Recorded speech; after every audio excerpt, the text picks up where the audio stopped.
Well, as I'm doing chores this morning, I noticed something.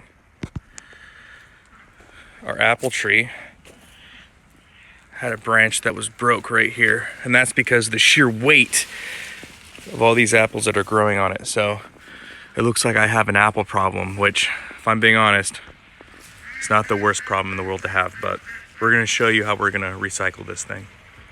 So I just snapped this part of the branch off, and we're gonna take it, we're gonna recycle it, meaning there are apples that are on this branch that there's a lot of them, but they're not ready for us. They're not ripe enough for us to eat. So we're going to give them to our livestock instead.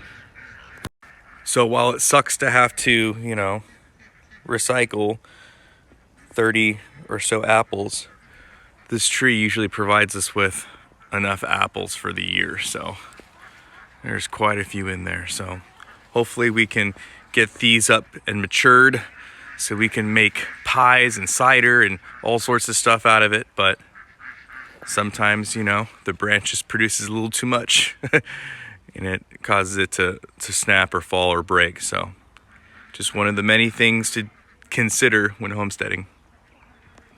So Oakley's all excited. I did the woo-wee call, and everybody knows what that means. So put it in the common area here. The sheep and Oakley will eat the apples and the leaves, and whatever's left will be picked up by the chickens. And you can see the chickens are already starting to make quick work of the apples that are available. So permaculture 101.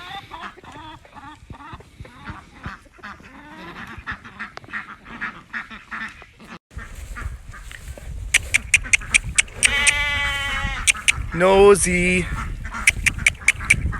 Nosy.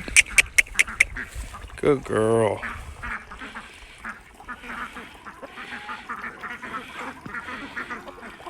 Nosy.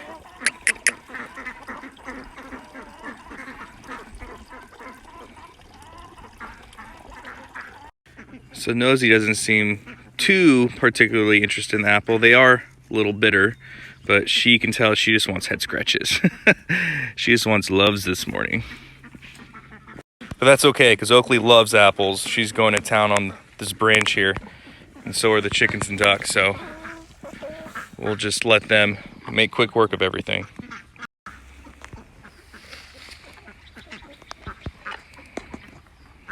Yeah, they're having a good old time.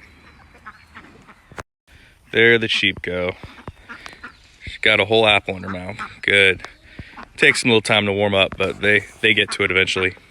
That's all I have for you guys. We like to recycle, reuse, permaculture. We like to do everything from a very sustainable template.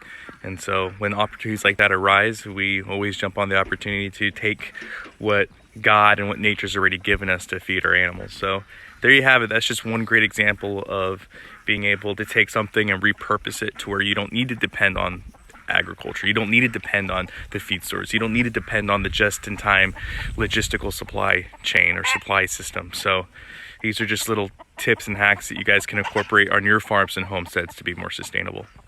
It's also important to know that the leaves are very high in trace minerals and nutrients. 80% of the nutrients and minerals that the tree absorbs from deep in its root system goes directly to the leaves. So when you're feeding your animals the leaves and the fruit, you're giving them a high concentrated dose of trace minerals and nutrients that their body needs. So not only are you feeding them high quality food, but you're also inoculating their body with all those good trace minerals that they may not be getting. So instead of having to feed them a supplement, or instead of having to go out and buy medications and things like that, you can use what's already naturally, in your ecosystem to, boost their immune system and get them those trace minerals and nutrients that they need. Well, I hope this video was helpful for you guys. If you have any questions, leave them in the comment section below. You guys know I love interacting with you guys in the comment section. As always, guys, long live the Republic.